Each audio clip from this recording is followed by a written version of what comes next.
Okay, thanks everyone for joining. I'm going to give it about one more minute. I see a lot of folks still hopping on, so thanks so much for getting on today.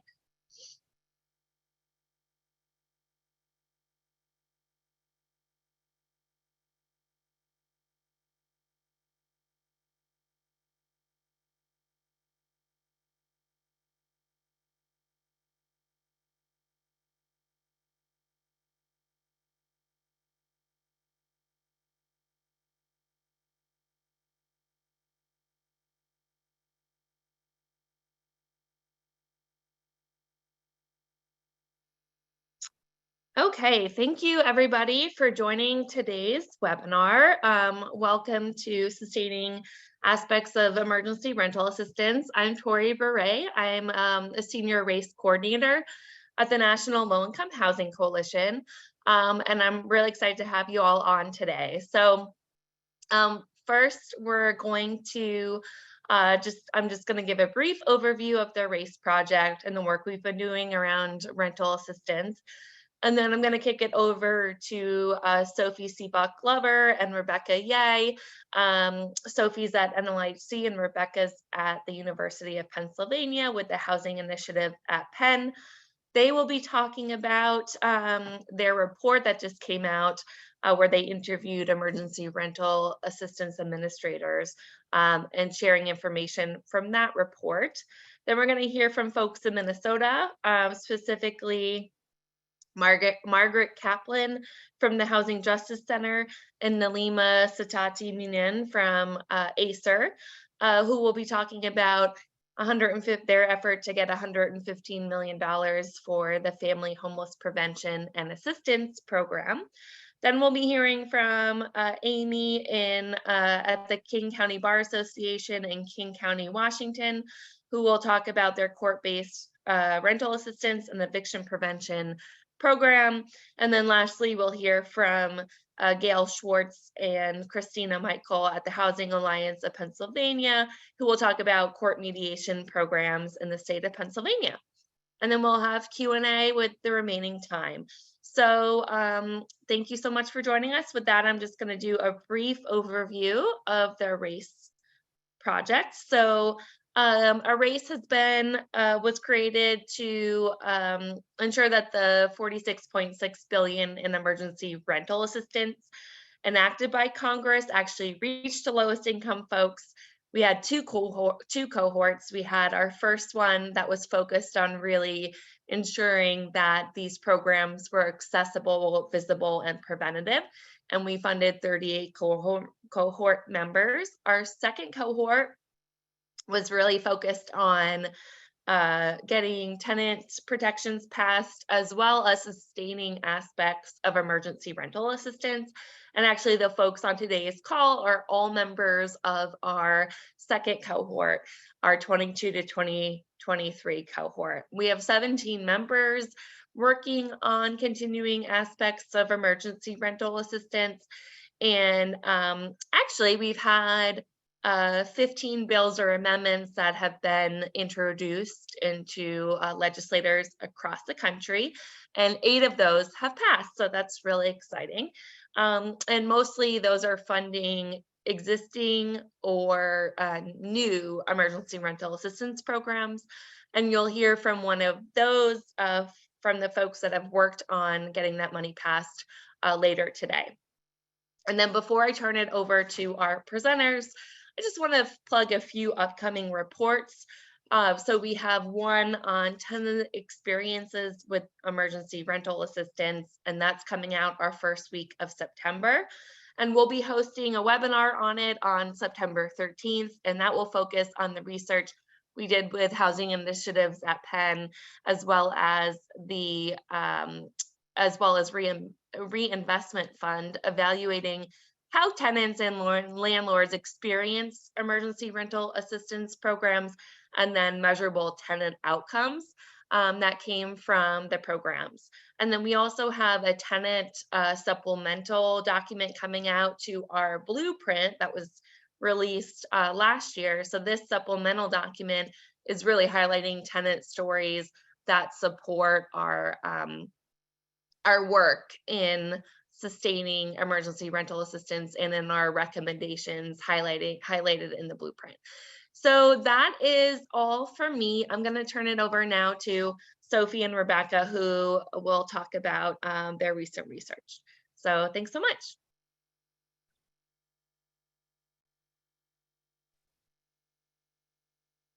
Hi, everybody. Thanks for having Sophie and me on here. I'm Rebecca Ye, the Director of Housing Initiative at Penn.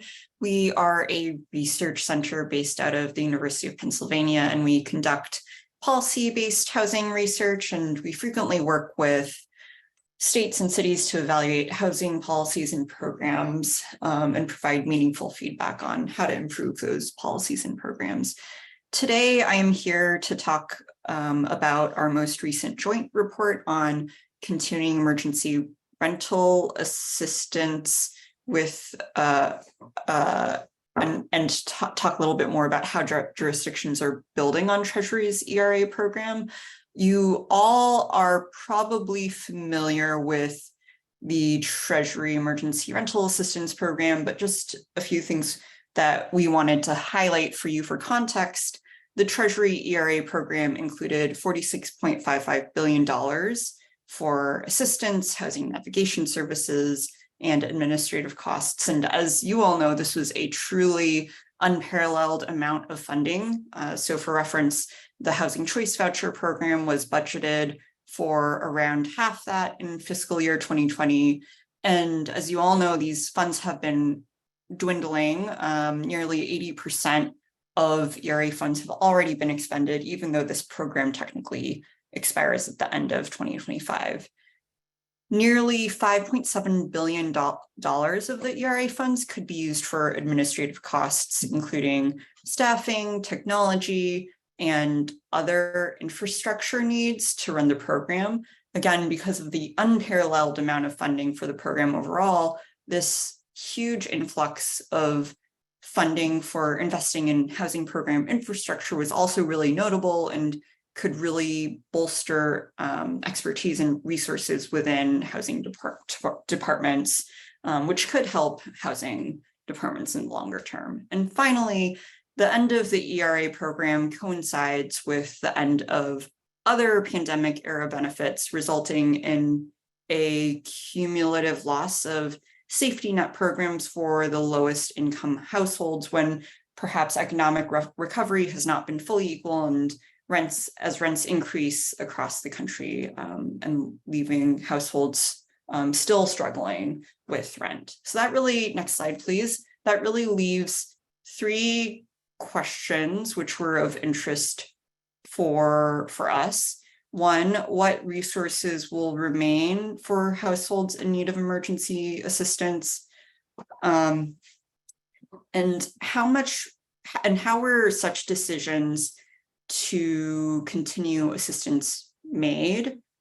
Two, what will become of the infrastructure, partnerships, and innovative ways of operating that were adopted to administer Treasury ERA programs, or other components of Treasury programs? And lastly, what are the takeaways from the jurisdictions that are transitioning to more permanent options? Next slide.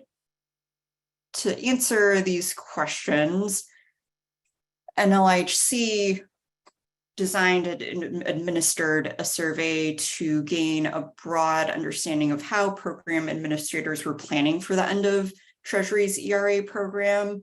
And surveys were distributed to program administrators whose applications were closed or whose spending data indicated that over 75% of their Treasury funds had been dispersed.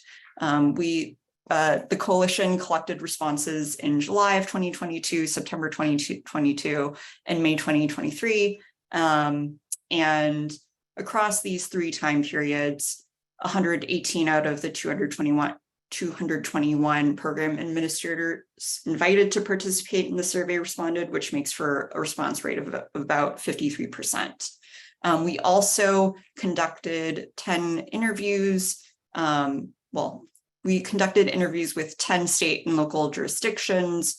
There was a broad variety of jurisdictions that we inquired because we wanted to make sure to get both geographic and jurisdictional diversity. And so everything that we're going to be talking about today is based either off of the surveys or the interviews that we conducted.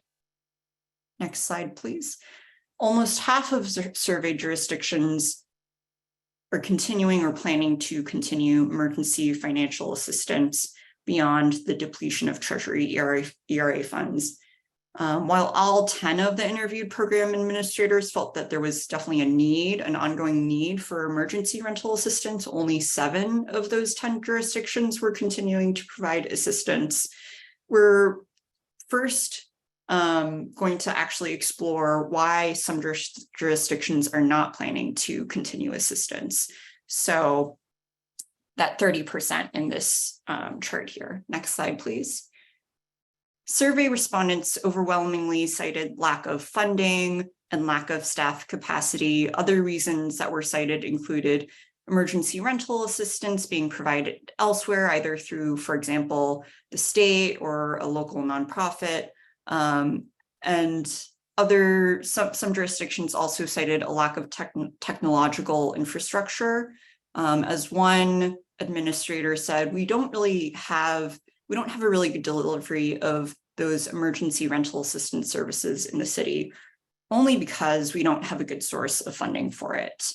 Interviewees, cited very similar reasons, so lack of funding and staff capacity. Interestingly, some consider traditional federal funds like those from the Community Development Block Grant or the Emergency Solutions Grant program to be too inflexible to be used for this. And instead, we're kind of focused on securing state and local general funds. I'll hand it over to Sophie to talk a little bit more about programs that are continuing assistance or other components. Thanks, Rebecca. So as Rebecca just discussed, the ability to find or create a dedicated funding source was a key determinant of whether a jurisdiction would continue to provide financial assistance to renters. As illustrated here, from our survey, we found that nearly 60% of jurisdictions continuing an emergency rental assistance program indicated that they're using state and local appropriations, both temporary appropriations and permanent funding sources.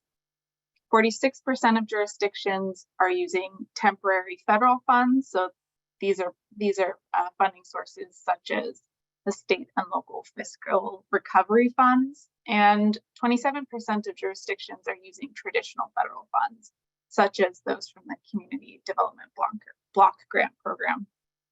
The interviewees described a similar braiding of funds. Some were drawing on state or local appropriations, federal funds, or both to continue assistance. Many programs are utilizing temporary funds to continue their program, which leaves questions about program longevity. But in all cases, the funding being used to continue emergency rental assistance was only a small fraction of what had been made available through Treasury's ERA program. Next slide. So Treasury's ERA program, as I'm sure we all know, allowed for some unique flexibilities regarding documentation and direct attendant assistance. And both survey respondents and interviews indicated that administrators are incorporating these flexibilities into continuing emergency rental assistance programs and non-emergency rental assistance programs. As shown here, of those jurisdictions continuing an emergency rental assistance program, the majority are allowing applicants to self-attest to certain eligibility criteria, 57%, 39% are determining household income via categorical eligibility, and 16% are using fact-specific proxy. Nearly 30% of jurisdictions are providing assistance directly to tenants if a landlord refuses to apply or cooperate. Just under 25% of surveyed jurisdictions are retaining at least one such flexibility in a non-emergency rental assistance program. indicating that these flexibilities which were implemented during the Treasury ERA program are impacting housing programs outside of emergency rental assistance programs. Next slide. Aside from continuing financial assistance, several jurisdictions are retaining program features and infrastructure developed under Treasury's ERA programs, such as relationship with courts and community-based organizations. Nearly 65% of jurisdictions continuing an emergency rental assistance program and 34% of jurisdictions not continuing an emergency rental assistance program are retaining or planning to retain one of these components. More than 40% of jurisdictions are retaining or planning to retain court partnerships and eviction diversion services. Other 32% are planning to retain housing navigation services. 16% are planning to retain technology infrastructure. So these are things like the application portal, and 9% are maintaining data collection systems. Of this, this top group, so those that are retaining court partnerships and eviction diversion services, the majority are retaining legal services for tenants, and almost 60% are retaining landlord-tenant mediation. Next slide. So we wanted to give you a couple of examples from our interviews of what jurisdictions are doing. So this is an example of a jurisdiction continuing financial assistance. And we spoke with administrators at the Virginia, at the state program, who are now implementing the Virginia Eviction Reduction Pilot, or VERP. And just to give you some context, the budget for Virginia's Treasury funded ERA program was more than $1 billion. And in contrast, the 2-year budget for the state's pilot program is just $5.9 million at the time of the interview. So as a result, administrators had to make difficult decisions regarding how much of the limited funds to set aside for rental assistance. As the administrator acknowledged, we were spending about $15 million a week, so we can't operate or spend the way we spent with the ERA program, but it's the only tool in our toolbox now. So to better accommodate this financial reality and the unique financial situations of different tenants, administrators tried to provide as much flexibility in the types of assistance offered when possible.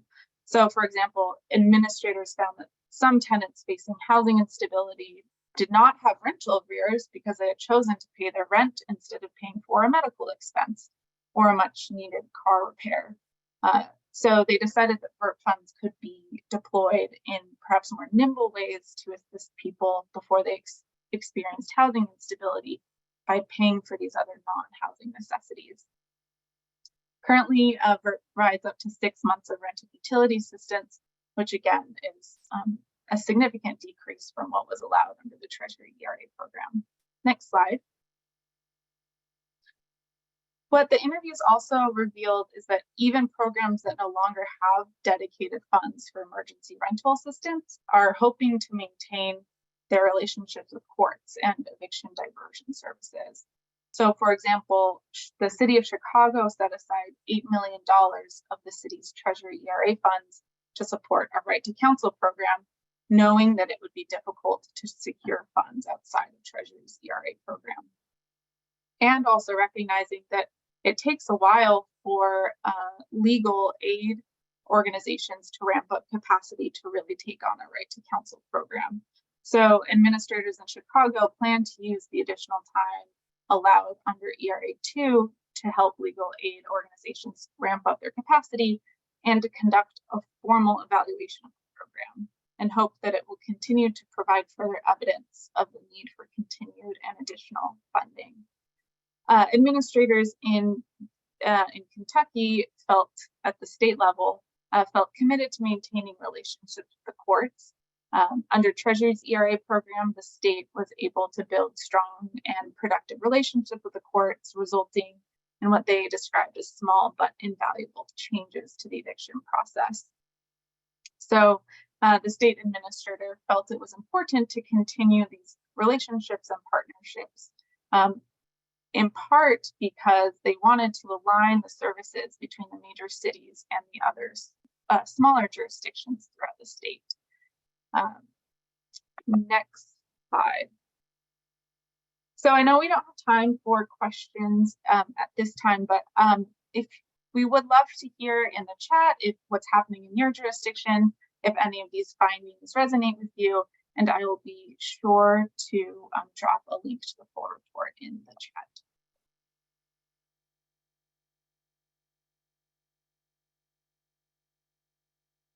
Great, thanks so much, Sophie and Rebecca. That was a fantastic presentation. And I see a question in the chat about whether you should put questions in the chat or the Q&A box. If you could put it in the Q&A box, just so we can see them easier, we can also flag them to answer. So that would be really helpful. And now I am going to turn it over to Margaret Kaplan and Nalima Sitati-Minen to talk about the $115 million for the Family Homeless Prevention and Assistance Program. So Margaret and Nalima, thanks so much for getting on today. I'm going to turn it over to you.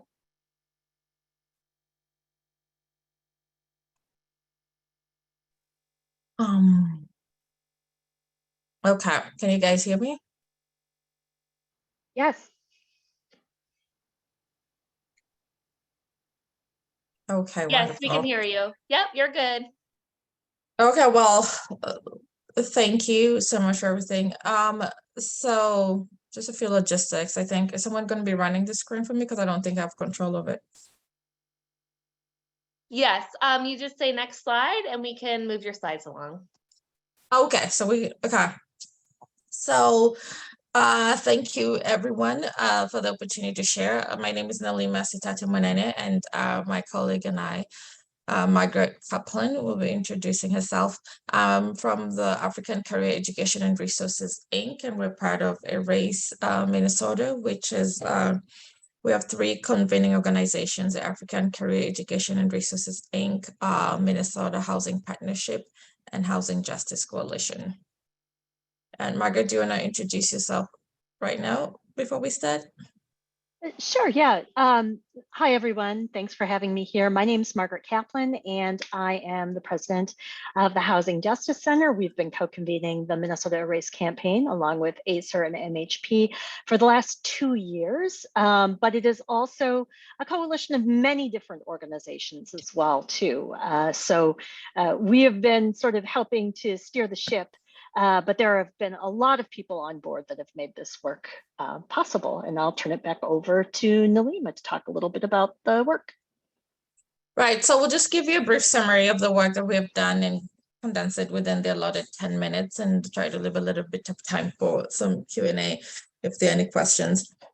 So I think to begin with, some of the things that we feel we've been able to do successfully, and which is a big deal for us in Minnesota, is to expand and sustain emergency rental assistance.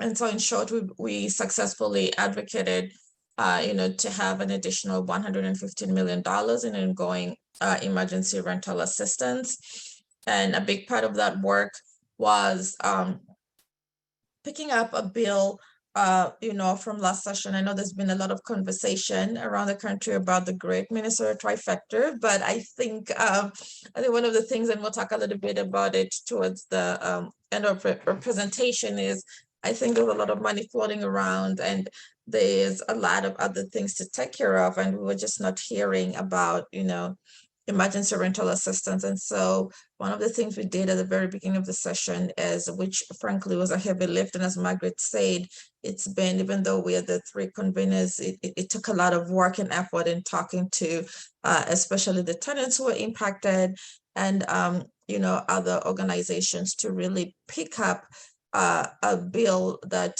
from last session, because it was not among the bills that the governor had picked up, and not only be able to pick up that bill, but also to be able to have it fast tracked, because emergency rental assistance should be acted upon with urgency, and have it successfully passed through the legislative session. And so that added $50 million. We were initially asking for at least $100 million, but we ended up, with $15 million for to be fast tracked in emergency rental assistance. The other thing that we feel we're able to do successfully was to highlight the issue of the need for an ongoing, sustainable, and accessible emergency rental assistance program at scale. So, you know, with all the funds that went in during COVID, I think a lot of people, I don't know why it's just not registering with them that it was to take care of the emergency at that time, but we still have an ongoing, you know, issue with rental assistance, and that we still, the idea that we still need to have an accessible program, a program that is accessible for emergency rental assistance, that is sustainable, and also how do we continue to scale it up. So next slide. Right. So one of the things that I think is, as Nalima talked about, is that this work didn't just start this past legislative session. We had actually started advocating for additional emergency rental assistance the prior legislative session, because Minnesota actually spent its ERA money pretty quickly, all things considered. And so it was last year in February that the agency stopped taking applications for emergency rental assistance. And that's really when we started to see the number of evictions in Minnesota heat up.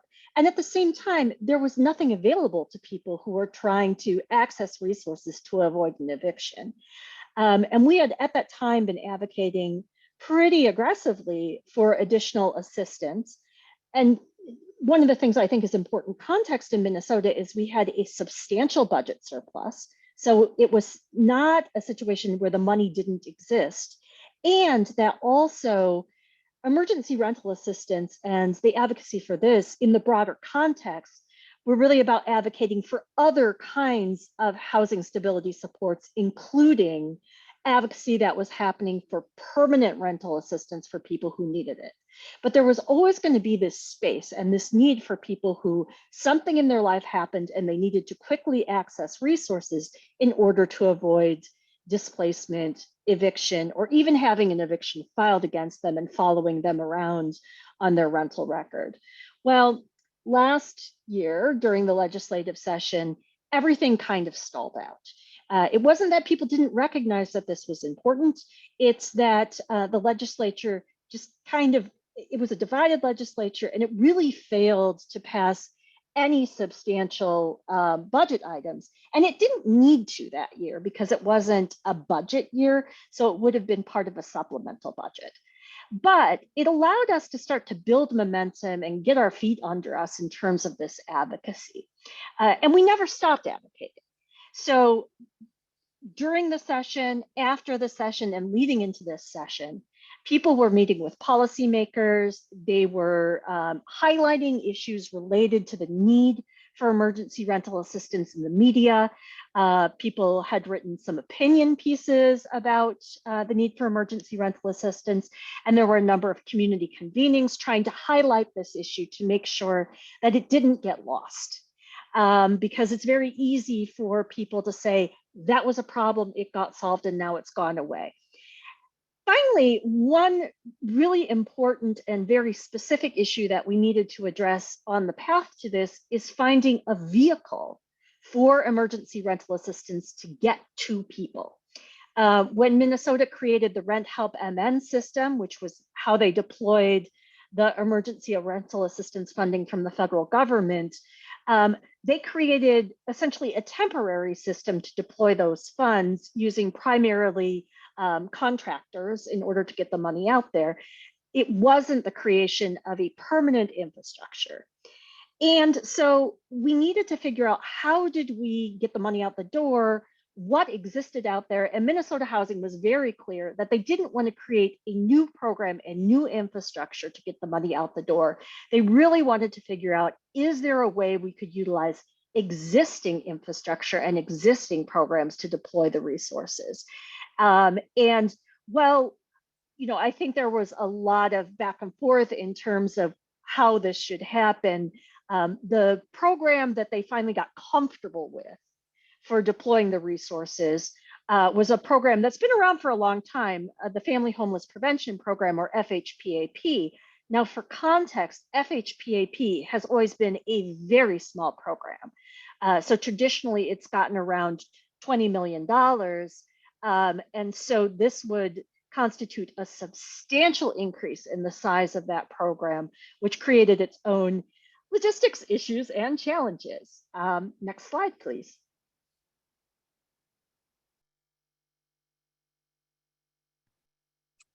Right, so as Margaret has mentioned, there was a lot of work to be done, and so we wanted to share some highlights from the work. So one of the things that I've mentioned is we have a number of housing coalitions in Minnesota, and especially before every legislative session, we get together and figure out what are some of the priorities this legislative session and what can we throw our weight behind.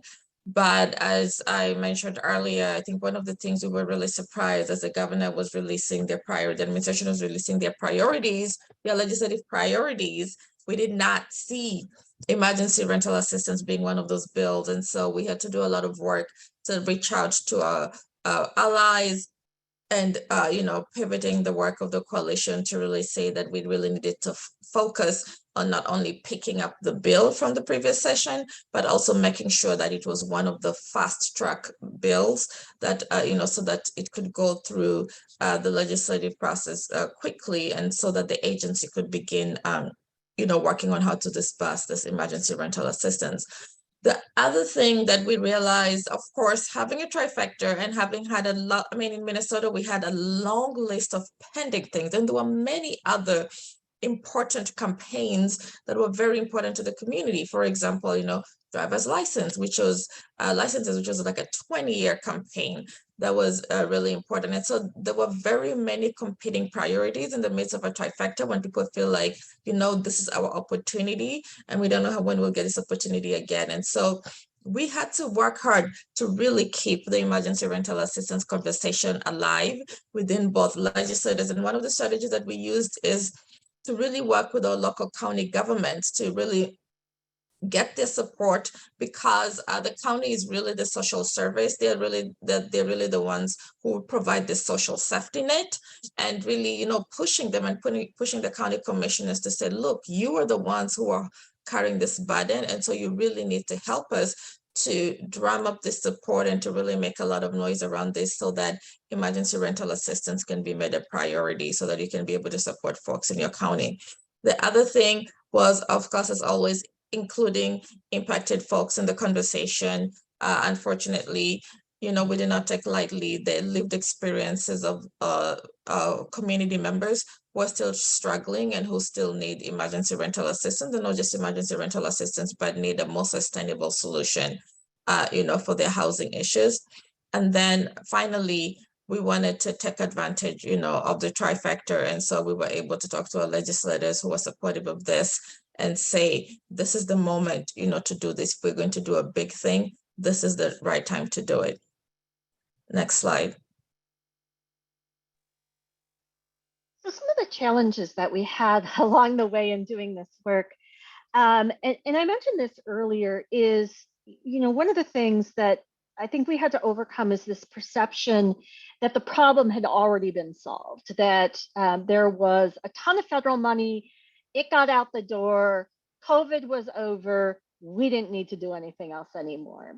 And part of the problem was that a lot of the time this is a bit of a hidden issue as well too. So, being able to make sure that the issues remained on the radar screen for people, and that they had a sense of urgency as well. One of the things that is really tricky is the legislative process can go pretty slow, administrative processes can go pretty slow, but the eviction system goes very, very fast. And so every day that we didn't have a program where people could access emergency rental assistance, we were seeing more and more people who were being evicted for non-payment of rent. That was the only reason they were being evicted. And at the same time, we were a state that was sitting on a massive budget surplus. I think it ended up at like $18 billion budget surplus.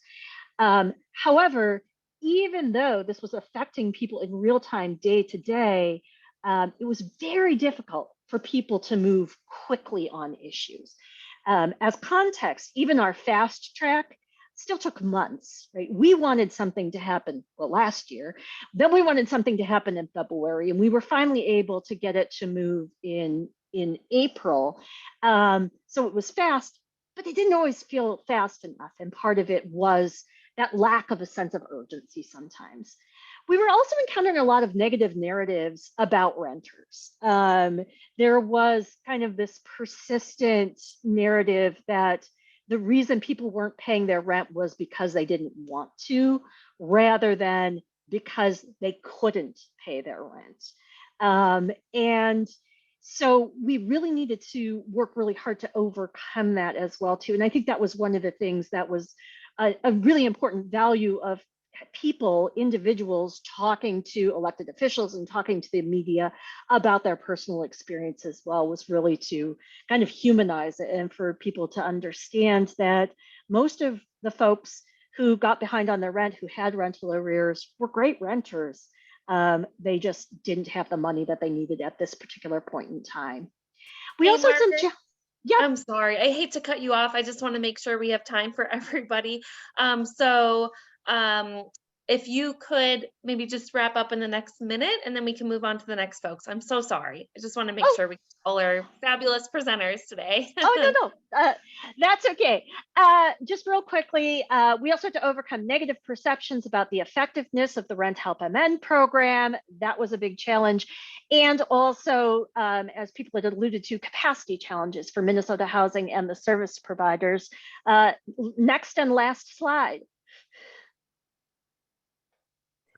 So I'm just going to take 30 seconds to talk about this. So one of the lessons we learned is that we have to keep on addressing the lack of awareness by legislators, realizing that legislators have a lot of stuff coming at them. And so if we're going to continue carrying the housing agenda, we have to keep on being in front of the legislators.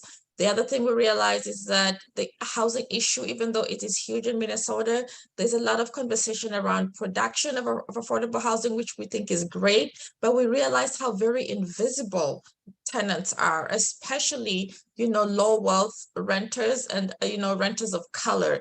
And so there's just a negative narrative about them, and nobody's really putting them at the forefront when people are talking about affordable housing. So we need to change that and make them more visible. We have to address these myths around affordable housing and how the housing programs work. So we all know that in Minnesota, our programs have been very underfunded, but every time we talk to legislators, and even legislators themselves and county officials and staff are out there talking about, oh, we have all these programs to assist people with their rent, but they know that those programs are not even advertised because they run out of money within weeks whenever they're opened. I mean, a couple of weeks, literally. So there's this misunderstanding that we have all this housing assistance for people and we don't. And lastly, we need to combine our narrative with research to make our case. And those are some of the things that is the next stage of the work that, ARIS Minnesota has been doing, is really combining that research and the numbers to go along with the narrative.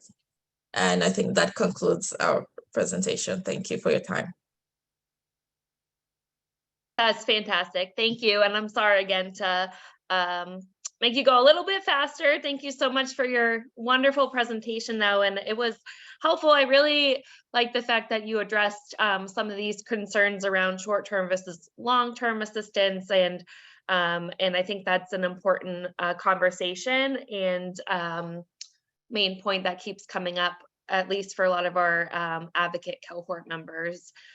So that was great. Next, I'm going to turn it over to Amy Kangas, who is with the King County Bar Association, and she's going to talk about their work around court-based emergency rental assistance and eviction prevention.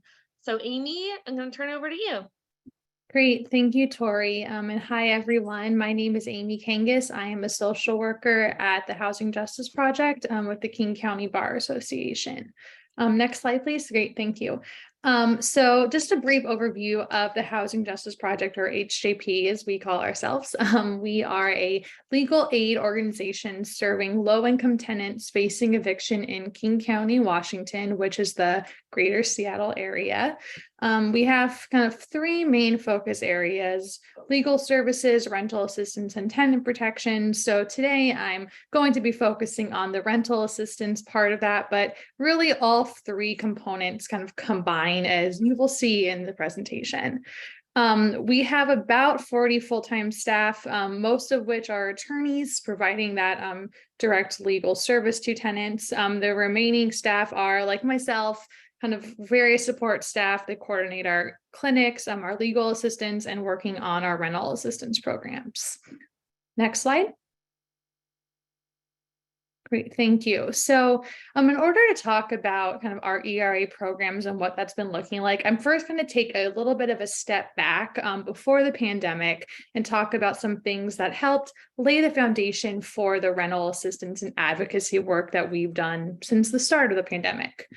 So in 2018, staff at HJP and the Seattle Women's Commission with the City of Seattle authored a report called Losing Home, which analyzed eviction filings and outcomes in the City of Seattle. This really brought increased awareness to the causes and the impacts of eviction and helped to make the case for legal representation and rental assistance to help resolve evictions. And right around this time, we received increased funding to hire more full-time staff. Prior to this point, HCP had been a primarily volunteer-based program where volunteer attorneys would come in and help assist tenants with their eviction issues. But this kind of started the change to more full-time staff. Was also when I was hired. Then also around this time, we started our home-based rental assistance program. So this is like the kind of the beginning of the courthouse-based rental assistance programs, which we have continued.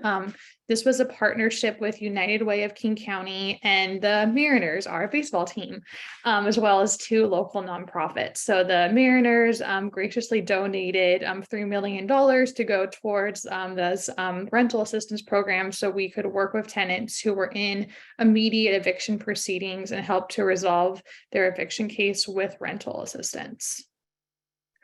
Next slide, please. Thank you. So then COVID hit, everything changed, obviously. So in 2020 and in 2021, we contracted directly with United Way to administer 2 pretty quick and speedy rounds of rental assistance using CARES Act funding. So we built on our existing partnership with United Way that we had with the home-based program.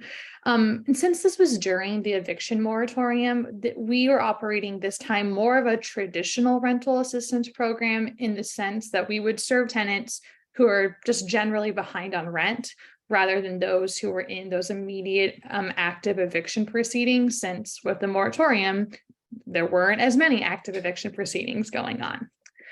And then in towards the end of 2021 through now, we've been contracting directly with King County to administer a large amount of rental assistance funds through the ERA program. In King County, we call this EPRAP, which stands for Eviction Prevention and Rental Assistance Program. So through this, we really went back toward the model that we established with that home-based program, where it was the courthouse-based model. We're combining the legal services with the rental assistance to help serve tenants who are in active eviction proceedings. Throughout this time, we also did some advocacy work. When the EPRAP was getting started, there were some administrative delays in releasing these funds. It's a lot of money. Obviously, it takes some time and infrastructure to get that going, but we went to the media in collaboration with a landlord lobbyist group in kind of an unlikely pairing to try to get those funds released as soon as possible. Once we had a contract, we continued to work with the county to find areas where we could increase some programmatic flexibility and to help shape the program to fit our eviction prevention and courthouse-based model. So like, for example, in eviction proceedings, being able to pay court costs and legal fees is oftentimes required by law to reinstate or save a tenancy. So we worked with the county to be able to do that, and also worked with them so that we could cut checks in-house with our own accounting department, so we could have more control over the payment schedule, since when we're dealing with eviction, oftentimes we're on a really tight deadline to make a payment. So over the course of this program, nearly 2 years, we've developed a really good working relationship with our county partners, and we're able to work together to find areas where we could make some adjustments to help make our rental assistance program more efficient and more effective to help tenants. Next slide, thank you. So now we are back to contracting directly with United Way once again to administer rental assistance funded by the state. So these funds came from a Washington state bill that was passed a couple of years ago to the bill increased document recording fees from home purchases to go towards funding a more permanent rental assistance program amongst other housing and homelessness services. So we were involved in the advocacy for that bill back when it was passed, and now it's coming to fruition. So like with EPRAP, we had some concerns about administrative delays in releasing these funds. And through a coalition, we sent out an organizational sign-on letter to the King County Council asking to make sure these funds were released timely. We've also worked with United Way and the county and advocated to have tenants who are in immediate eviction proceedings be placed into a priority group, because part of this program design would be to group tenants into different priority pools based on various criteria. So we wanted to make sure that tenants who were in those immediate eviction proceedings were placed in the highest priority pool. So once again, we've really just built upon the partnerships and the working relationships that we've developed with United Way and with the county to make a strong program. Next slide, please. Thank you. So some challenges. So now where we're at with those state funds, rental assistance funds are just much more limited now, I think, as others have said today. So there's just less money to go around, which also means that there's less money available per household. So that is a challenge, of course. Program flexibility is also a bit of a challenge. I think we've still found ways to make this work as best that we can and are working with our partners to find flexibility where we can. But overall, it seems like it's kind of going a little bit less flexible than we were able to find flexibilities with the EPRAP program. And this last challenge is really more for my attorney colleagues, but changes to legal strategy are kind of necessary when rental assistance is less available and there's just less per household to work with. Rental assistance is a hugely helpful tool for attorneys to help resolve an eviction case. So our attorneys are having to kind of find new strategies to help tenants when rental assistance is not as readily available. Next slide. But to end on a more positive note, we have had many successes over the course of distributing rental assistance. Overall, between all of our programs since the start of the pandemic, we'll have distributed approximately $27 million in rental assistance funds. We have had success in advocating and working with our partners to develop increased flexibility and to find adaptations to make these programs work in the context of a courthouse-based model. And we've really demonstrated how this model can help prevent evictions when we combine rental assistance funds and legal services together to help tenants who are in those immediate eviction proceedings. And that is my presentation. Thank you all. Thanks so much, Amy. It was great to hear about all the advocacy work you've been doing to make sure this program continues to help folks with the lowest incomes. So now I'm going to turn it over to Chris and Gail, who will be, Chris Michael and Gail Schwartz, who will be talking about efforts in Pennsylvania to create and continue court mediation programs. So with that, I'm going to turn it over to you all. Thanks so much for joining. Thanks, Tori. Hi, everyone. Good afternoon. I'm Chris. I'm the Research and Education Manager here at the Housing Alliance, and I'm joined here with Gail Schwartz, the Associate Director of Policy and Programs. Thank you for having us here today. Next slide, please. So just to quickly introduce you to the Housing Alliance, we are a statewide organization working to ensure that all Pennsylvanians, especially those with low incomes, have access to safe, decent, and affordable housing. We represent a network of organizations, including housing developers, nonprofit service organizations, local government, and people with lived experience.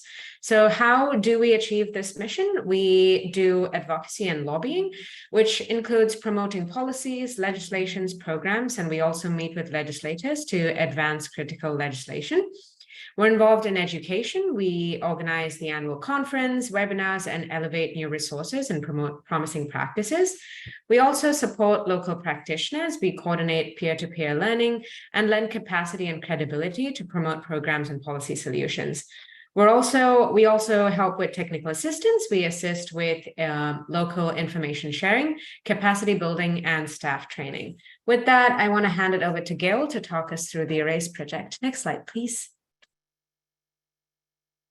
Thank you, everyone. As Chris said, I'm Gail Schwartz, Associate Director of Policy and Programs. And so what we've been doing with our ERASE project is we are really trying to advocate for, and implement state and local tenant protections that can really change the outcome when an eviction filing happens. So the first strategy is really looking at educating and supporting local stakeholders. So we've been meeting with partners at the local level that have an interest in getting programs started. And we've been really targeting those counties that have the highest eviction filing rate. And depending on the community, it can include representatives from local government, social service providers, the Bar Association, and of course, judges and court staff. Next, we are really doing our best to utilize data to build the case for the adoption of these programs. So we are continuing to evaluate both qualitative data from interviews and focus groups with providers and tenants, as well as qualitative data of eviction filings. Our most recent data set we've been working with is from 2019 through October of 2022. We also recently conducted a survey of landlords that really gave us some good insight into their attitudes towards those with an eviction history and what impact rental assistance and case management would have on changing their screening practices. And all of this is going to be put towards organizing an information campaign that is going to be timed with the release of returning to school just after Labor Day. And we are going to end this weekly information campaign with an update of our data analysis of filings going from 2018 through June of 2023. And then we really are always continuing to educate state and local policymakers on tenant protections, on eviction prevention programs. So we are working with elected leaders on strengthening legislation, providing testimony. We are actively working with the legislator on having legislation introduced for the expungement of eviction records. And one of our teammates is going to be giving testimony at the Democratic Policy Council meeting coming up next week on, the harm and dangers of involuntary displacement and the need for more court and upstream interventions. Next slide, please. So how are we improving resources at the state level? We're doing this really through administrative policy as well as legislative policy. When it comes to the administrative policy, we really are focusing primarily on the rules and procedures set by the Pennsylvania courts. Decisions are made through topic-specific committees and then are approved by the state Supreme Court. The Minor Court Rules Committee has oversight over the rules for eviction procedure, though there are certain aspects of the eviction process that are set by the Landlord-Tenant Act and cannot be changed without a legislative action. Some of the proactive efforts that we've been engaged in is we've been working with partners all across the state around getting a rule change that would allow local courts to implement an alternative dispute resolution program.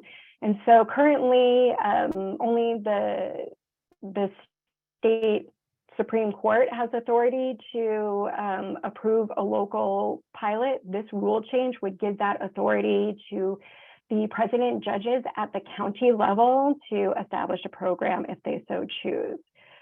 This is something that we've actually been working on for a year and a half.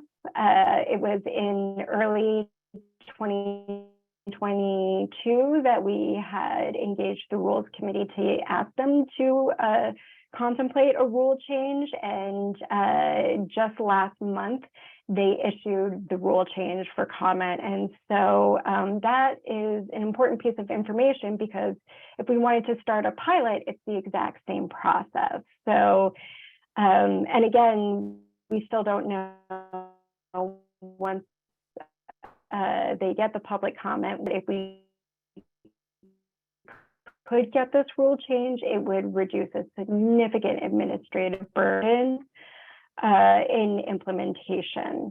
Some of our reactive efforts really have to do with, we recently submitted a comment on, changing the rules around providing notice for an order of possession. That's when the lockout happens. Right now in Pennsylvania, there is a notice that is provided to the tenant when, the landlord files for order of possession, and we expect, the constable, the sheriff, whoever the court law enforcement entity is, to come out and do the actual physical lockout. There's notice required for the first time that happens, but if there's, an arrangement made, or a pay and stay as they call it, and there's a pause in that process, if it's ever restarted in the 6-month window that a judgment is valid for, no additional service needs to be provided, or notice needs to be provided to the tenant. So we're definitely working on monitoring for any opportunity to strengthen due process and notice and fairness within the current eviction process. And then on the legislative policy front, as I mentioned earlier, we are actively working with legislators to release an updated eviction expungement bill. We are hoping to get this introduced before the end of session.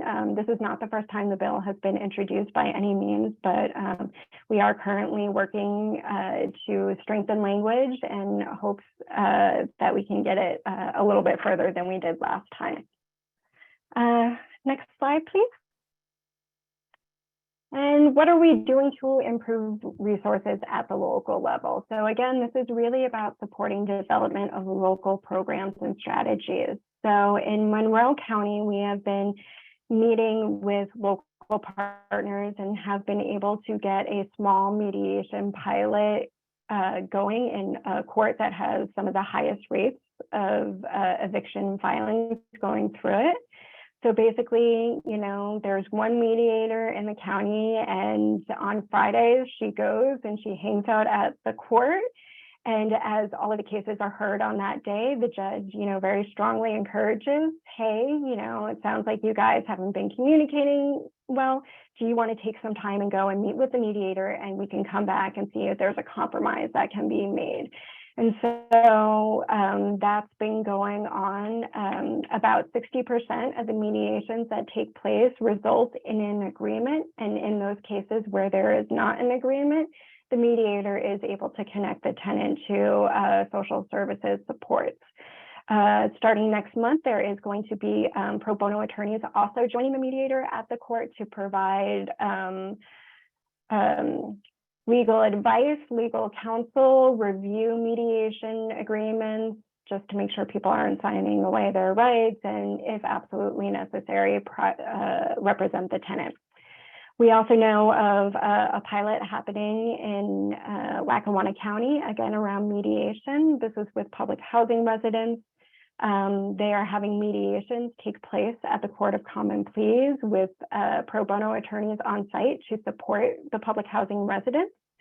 And while technically it is not an operation of the court, the fact that they are hosting the mediations at the Court of Common Pleas helps give the invitation a sense of gravitas and has been helpful in motivating residents to actually participate in the mediation process.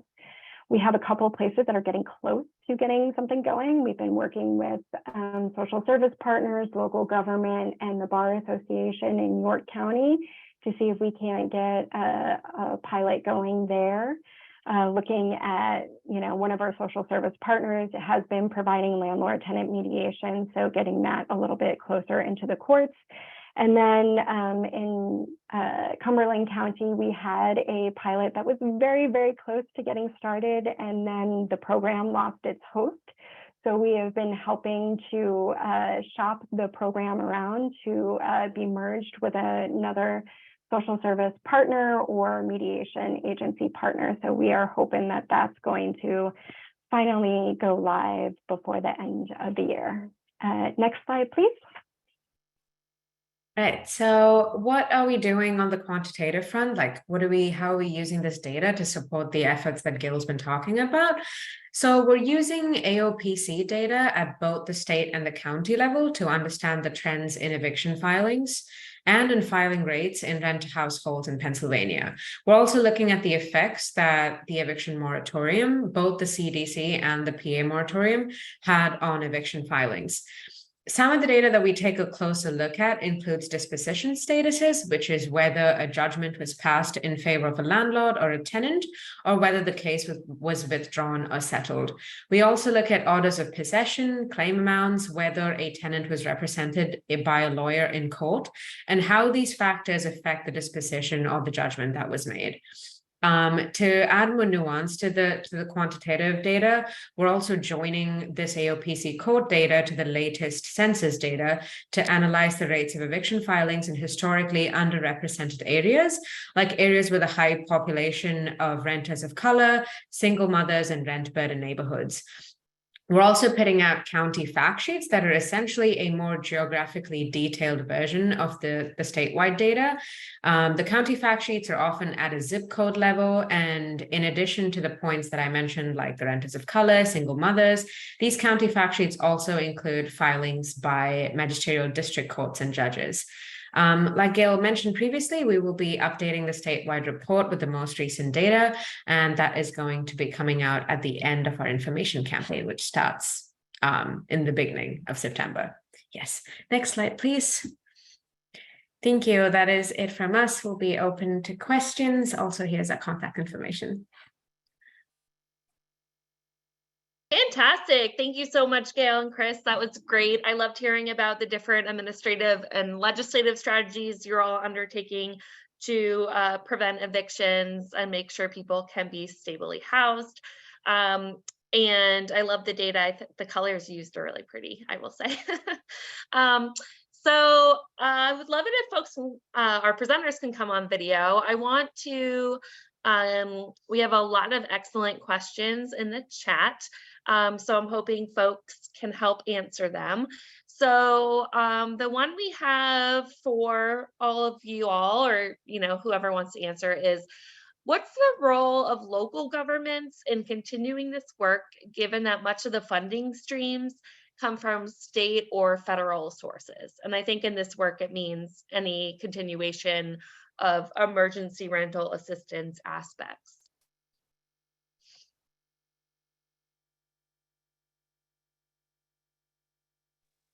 I guess I can chime in real quick. So there are a couple of roles that they play. One is we've seen some local jurisdictions utilize their own resources to supplement emergency rental assistance programs, particularly when there were gaps in some of the state and federal funding. And some of that is pass-through money, but some of that is just city revenues. The other thing that they do is they play this really critical role in advocating, and also a lot of the times they play a role in supporting some of the community-based organizations that do some of the direct service provision or outreach. I would say that they were very essential to the success of both getting money out the door in Minnesota, but also of continuing to advocate for ongoing assistance. And there's a lot more, I think, specific knowledge of what a community needs on the local level sometimes than you'll see on the state level. It's a great point, Margaret, about advocacy and also just getting the money out the door. Others want to, I don't know if anyone else wants to address this question. Also, I think that there's some convening power that local government has, right? They have to have a willingness, they have to be bought into the idea, but you know, definitely an invite from local government can go a little bit further than some other folks. And for us, you know, we go into communities and say, hey, I have a really good idea, you should do this. And, you know, there are some people I can bring to the table. I'm very persuasive, but there's not everybody that I can bring to the table. And so in those places where we do have great connections with local government, they've been instrumental in kind of helping grab the attention of folks who are like, who is this housing chick and why is she keep emailing me, right? That's great. Thanks, Gail. I think this next question could be for Margaret, Sophie, or Amy. It's or Rebecca, how are programs identifying their target populations, and ERA funding continues to lessen, resulting in a more restrictive structure. How are programs identifying and ensuring households most at risk are targeted with the remaining ERA funding? Great question.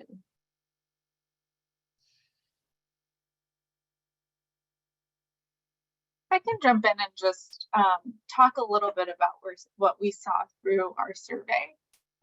So what we found is that among the jurisdictions that were continuing emergency rental assistance, over half of those jurisdictions were prioritizing households with an active eviction case.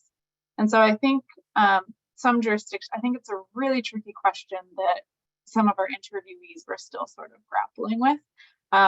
But I think it seems like a lot of jurisdictions are sort of looking towards their relationship with the courts as like a really thoughtful and sort of a natural relationship to try and to find tenants to prioritize for the limited assistance. We also saw about a third of these jurisdictions prioritizing households with incomes below 30% AMI. And so it seems like jurisdictions are using those two methods, income and active eviction case, to make sure that the funding gets to those who need it the most. You know, one of the things I'll say, and this is a little bit from work with a coalition called the SHIP Collaborative, Stable Housing is Our Priority. And it's a group of people with lived experience of housing instability and homelessness. And one of their priorities really is making sure that prioritizing people with greatest need, but also making sure that people have access to the resources they need before an eviction is filed. So while people who are involved in the court system who've had that eviction filed, like that's one way to prioritize because you know the money's going to do a lot of good. But by the point an eviction is filed, a lot of harm has already happened to people. About half of the evictions that are filed in the Twin Cities, we see default judgments. So people don't even show up because they are they don't feel like there's any path out, or they don't know they have to show up. And so they get automatically evicted. And meanwhile, once you have that eviction on your record, that follows you around for a really long time. So you avoid this eviction, but maybe the door to your next housing opportunity has become closed. And so I think it's that really important balance that you're trying to draw out of when can you be most effective, but also when can you do the most good for people as you're thinking about it in the longer term. Yeah, that's a great point about that balance and thinking about all the different ways that people get into the eviction process and how to kind of stop those flows, hopefully even before there's a judgment, and how to get to people that are in this situation especially before they have that Scarlet E on their record. But like you said, there is importance in, also providing this funding at the eviction level too, or right before it happens as well. So yeah, it's a tricky question and great points. There's a question about how does an agency begin the discussion with legislators about expanding emergency rental assistance, or about partnerships between rental assistance programs and the courts overseeing evictions?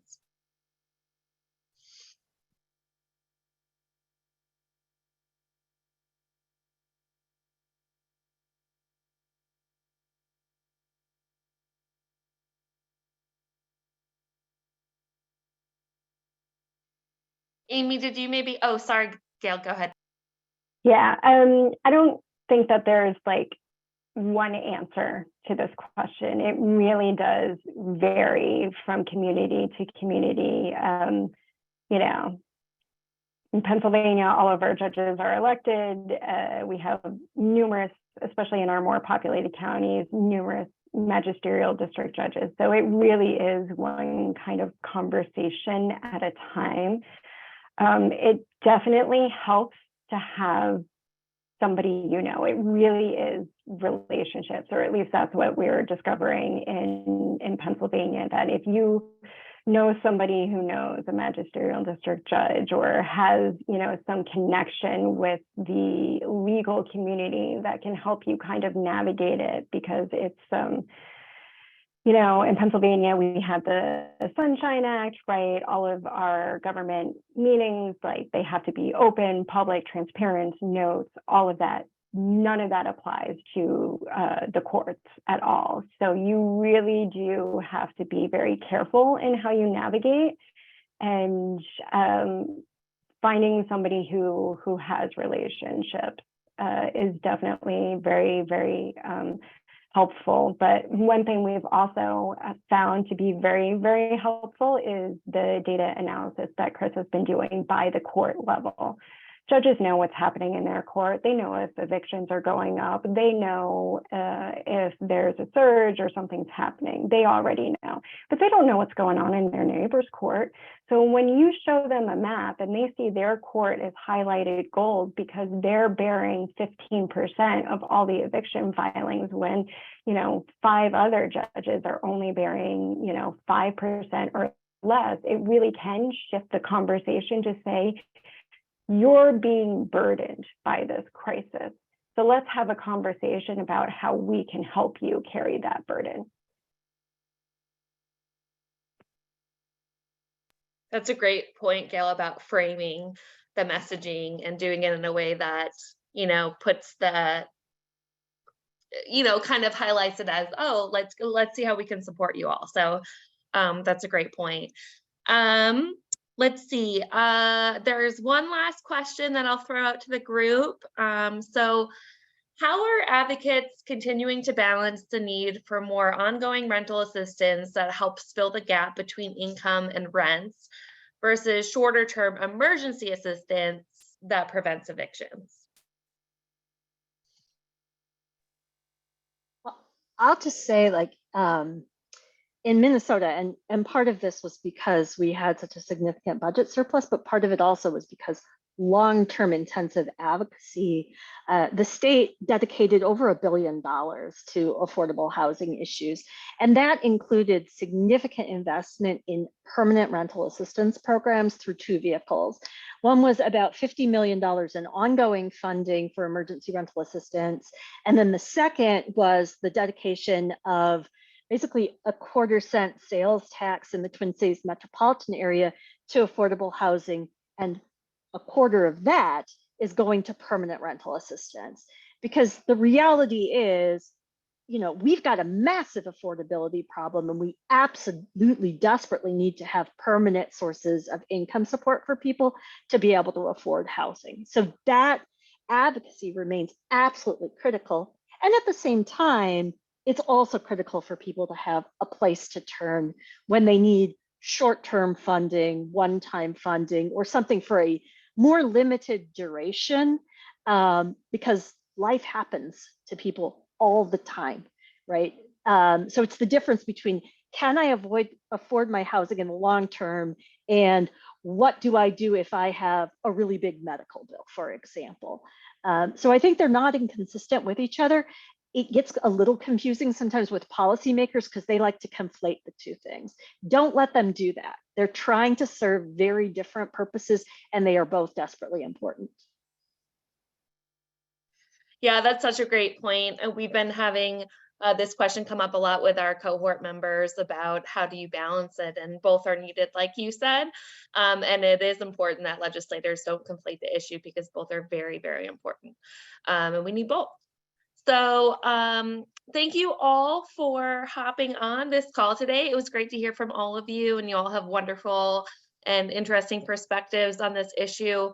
It's great to hear about all the successes you've had, and I'm glad we could highlight them. And thank you all to the attendees who hopped on. And thanks again. I hope you have a lovely Thursday, and we'll see you soon. Take care, everybody. Thanks so much.